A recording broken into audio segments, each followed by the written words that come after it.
Assalamualaikum warahmatullahi wabarakatuh. Perkenalkan, nama saya Muhammad Tafas Raihan dari kelas Sistem Informasi Bilingual 6A. Baik, di sini saya akan menjelaskan netting dan loading beserta beberapa soal yang ada. Baik, netting sendiri adalah proses perhitungan kebutuhan bersih yang besarnya merupakan selisih antara kebutuhan kotor dengan keadaan persediaan. Sementara itu, loading adalah untuk menentukan besarnya pesanan setiap individu berdasarkan pada hasil perhitungan dari netting. Baik, di sini ada latihan netting.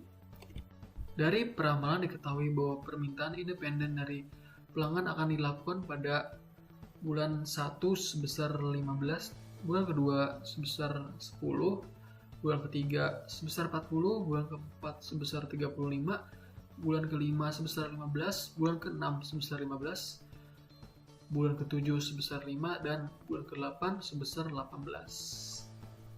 Sementara persediaan produk di gudang sebesar 25 atau persediaan di tangan. Berdasarkan perencanaan periode sebelumnya, pada minggu 10 akan masuk barang ke gudang sebanyak 50 unit produk. Pada minggu 10 yang berartikan bulan ketiga, karena satu bulan terdapat 4 minggu, maka 50 unit produk tadi masuk ke bulan ketiga di mana jadwal penerimaan persediaan. Lalu di sini yang ditanyakan adalah jumlah kebutuhan bersih dari material tersebut.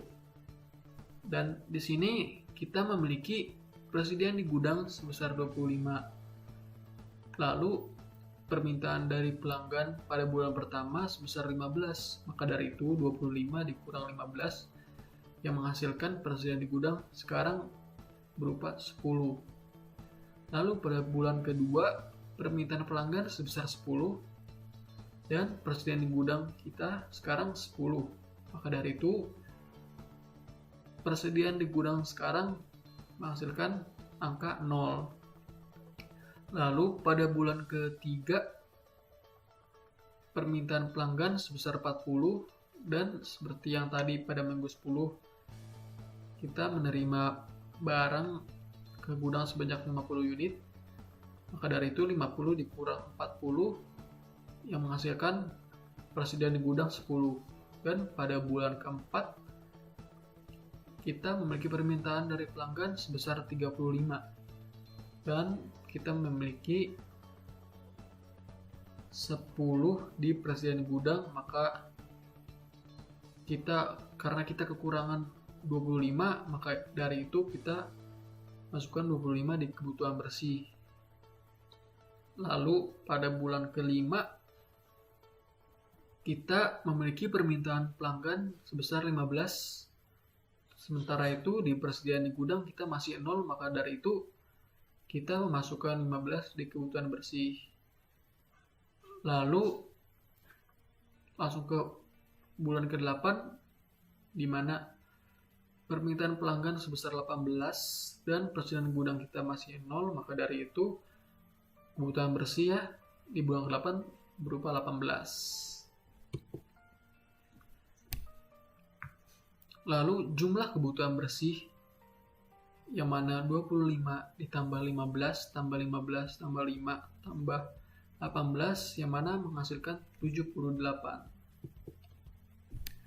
Lalu di sini ada latihan 2 loading atau load for load, yang mana load for load sendiri adalah penentuan jumlah sediaan bahan baku yang ditetapkan sedemikian rupa untuk memenuhi kebutuhan bersih satu periode tunggal, yang mana dari ukuran lot ini menyesuaikan dari kebutuhan bersihnya. Lalu kita di sini memiliki persediaan dari bulan pertama sampai bulan 12 merupakan persediaan 0. Yang mana kita bisa menghemat biaya dari persediaan tersebut.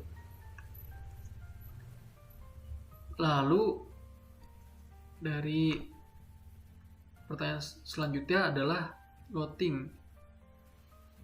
load for load dengan metode EOQ, di mana jika diketahui biaya penyimpanan produk X sebesar 700 per unit per periode dan biaya pemasaran sebesar Rp2.500 per pesan, dengan estimasi kebutuhan konsumen bersih konsumen seperti di bawah ini, yang mana tabel ini, dengan pertanyaannya adalah besarnya nilai lot dan pergerakan jumlah persediaan produk X tersebut menggunakan metode EOQ, yang mana di sini kita sudah memiliki kebutuhan bersihnya.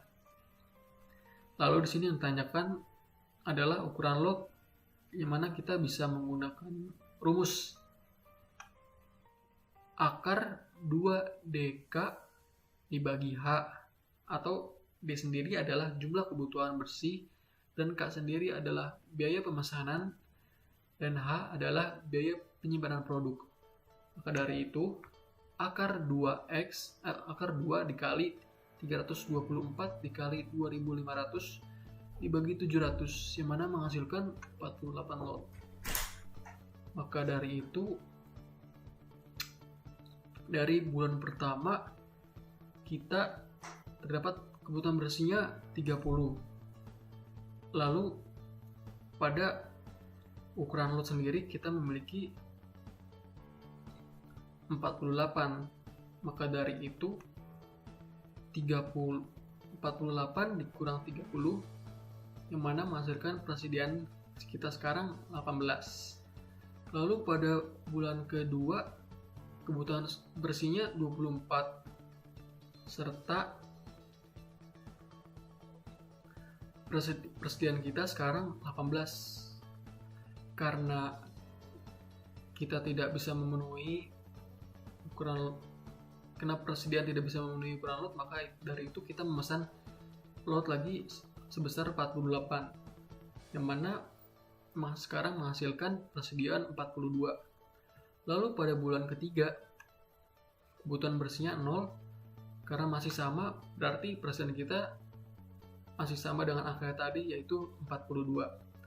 Dan pada bulan keempat kebutuhan bersih sebesar 28 dan persediaan kita sekarang yaitu 42. Maka dari itu 42 dikurang 28, yang mana menghasilkan persediaan kita sekarang 14. Dan pada bulan kelima kebutuhan bersih 54 dan persediaan kita 14, karena kurang kita memesan lot lagi sebesar 48, yang mana sekarang menghasilkan persediaan 8. Lalu kebutuhan bersih di bulan ke-6 sebesar 23 dan persediaan sekarang sebesar 8, karena kurang kita memesan lagi sebesar 48 ukuran lot, yang mana menghasilkan persediaan 33.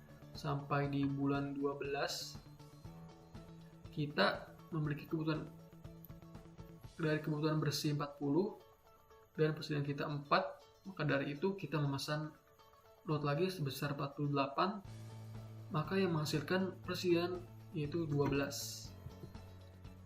Lalu hasil dari sini kita memiliki jumlah biaya penyimpanan, yang mana jumlah biaya penyimpanan didapatkan dari total jumlah persediaan berupa dari angka 261 dikali biaya penyimpanan produk sebesar Rp700, yang mana menghasilkan Rp182.700, dan jumlah biaya pemesanan di mana didapatkan dari total pemesanan sebanyak lot dikali biaya pemesanan, yang mana 7 dikali Rp2.500, yang mana menghasilkan Rp17.500.